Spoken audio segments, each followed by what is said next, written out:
Donc, je vais passer la parole à Monsieur Jean-Marie Le Guen pour qu'il donne l'avis de l'exécutif sur les trois vœux distincts 2G, 3G et 4G. Monsieur Le Guen. Merci, Monsieur le maire. Je voudrais d'abord souligner la qualité du débat que nous avons rapidement, mais je trouve que cela fait partie, c'est un point important.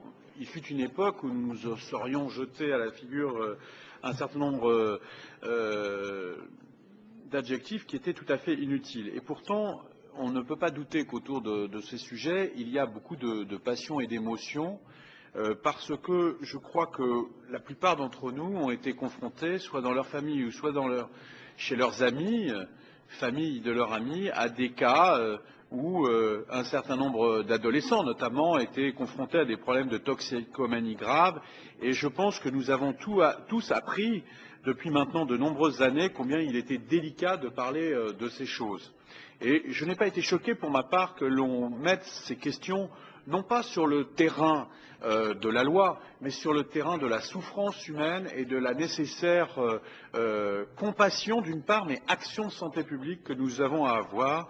Je crois que c'est vraiment le choix important. Parce que depuis 30 ans, nous avons alterné entre le déni, c'est-à-dire nous pensions qu'il suffisait d'interdire par la loi pour que cet interdit moral et juridique soit un point d'appui suffisamment fort pour que, responsabiliser en quelque sorte, vous le disiez, Monsieur Goujon, eh bien, les personnes addictives et toxicomanes trouvent en elles-mêmes les forces pour se dégager de leurs addictions. La réalité, malheureusement, est qu'il ne suffit pas d'interdire et que cet interdit ne suffit pas à lui seul à susciter cet élément. C'est pourquoi, depuis de nombreuses années, il y a eu la mise en place, vous l'avez souligné, vous y souscrivez, je m'en félicite, une politique de réduction des risques.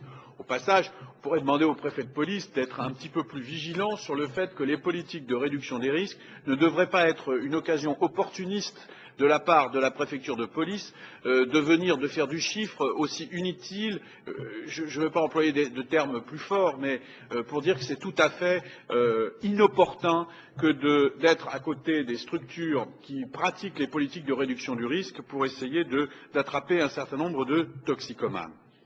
Alors, depuis 30 ans, en gros, je schématise, nous sommes confrontés à ces questions et nous avons vu que des avancées successives ont été faites, et notamment, disons-le, que la politique de réduction des risques a été utile pour les toxicomanes, elle a été utile pour la société tout entière, parce que si on a encore très insuffisamment maîtrisé l'épidémie de sida, c'est bien parce qu'il y a eu une politique, la fin des polémiques et une politique de réduction des risques, notamment sur les échanges de seringues.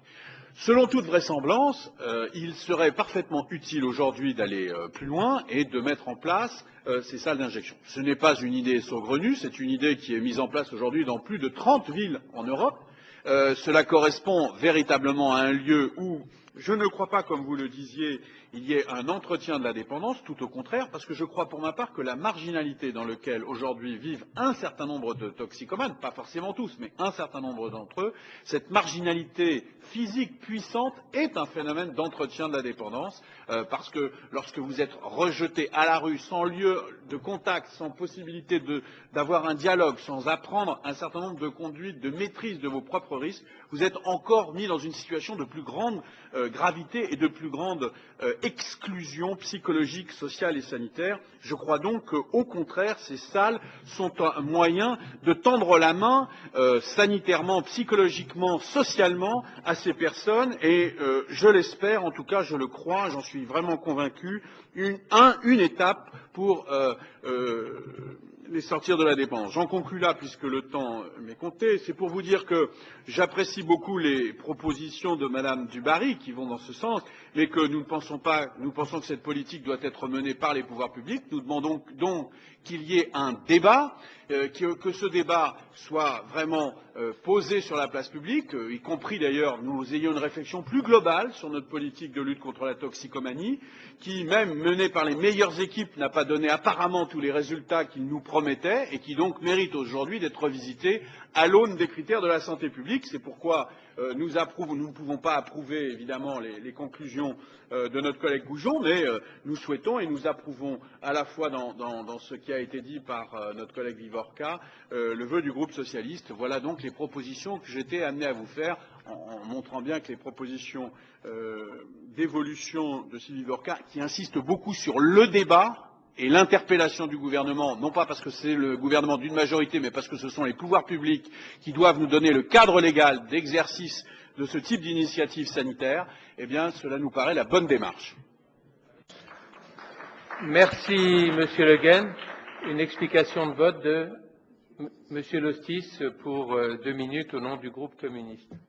Oui, on vient de rappeler qu'il y a eu, il y a une quinzaine d'années, des débats sur la politique de réduction des risques, mais qu'on a su à l'époque dépasser les clivages, comme cela a été rappelé, et où on n'a pas cherché à entretenir de dialogue, comme vous le suggérez, pour notamment des injonctions thérapeutiques dans le cadre des échangeurs de seringues.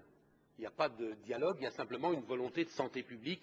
Et ça, à l'époque, ça a beaucoup fait discuter, mais aujourd'hui, tout le monde reconnaît, et ça vient d'être rappelé par Jean-Marie Le Guen, que cette mesure de santé publique a été utile pour les toxicomanes, pour les usagers de drogue, mais aussi pour l'ensemble de la population.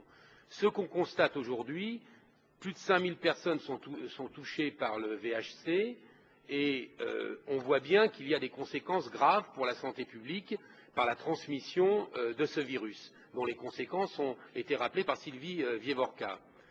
Des actions de prévention sont menées par les associations, elles sont malheureusement parfois empêchées par les actions intempestives de la police qui intervient sur les lieux où il y a des prises en charge, cela également vient d'être rappelé. Et donc on assiste à un développement extrêmement important, toutes les études le montrent, des hépatites C. Donc le 19 mai 2008, les associations ont pris la responsabilité d'installer une salle de consommation à moindre risque à Paris. Et à cette occasion, je crois qu'il faut qu'on rappelle ce que nous avons dit déjà il y a maintenant 5 ans à cette occasion, où nous avions interpellé le gouvernement pour justement aller dans le sens que nous souhaitons ici, au moins le groupe socialiste, les Verts et l'exécutif municipal.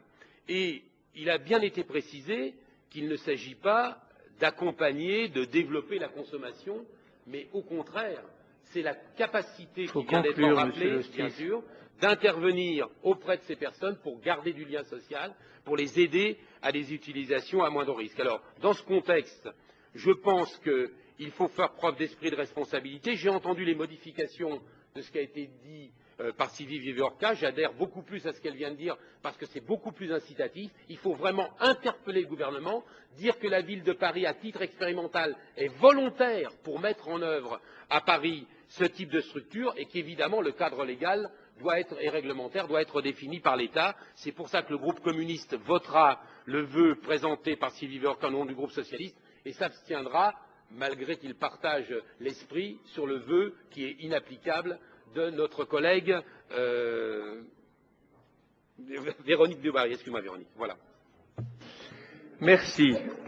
Donc, nous allons passer au vote. Donc, je demande à Madame Dubarry si le vœu numéro 2G est maintenu. Il suffit de bouger la tête, ça suffit. Bon, alors si vous voulez la parole, vous la prenez. Merci beaucoup, Monsieur le Président. Et puis oui, non, je vais maintenir ce vœu. Alain Lostis a rappelé qu'il y a 5 ans, nous avions voté un vœu identique. Dans 5 ans, il y aura eu je ne sais combien d'autres de nouvelles contaminations, je ne sais combien de morts, d'overdoses, etc. À un moment donné, il faut être responsable. Bon, ok. Donc, je mets aux voix le vœu 2G déposé par le groupe Les Verts avec un avis défavorable de l'exécutif. Qui est pour? Qui est contre? Qui s'abstient? Il est rejeté. Je mets aux voix le vœu 3G qui a été modifié par Madame Vievorka avec un avis favorable de l'exécutif. Qui est pour? Qui est contre? Qui s'abstient? Il est adopté. Et je mets aux voix le vœu 4G défendu par M. Goujon, avec un avis défavorable de l'exécutif. Qui est pour? Qui est contre? Qui s'abstient? Il est rejeté.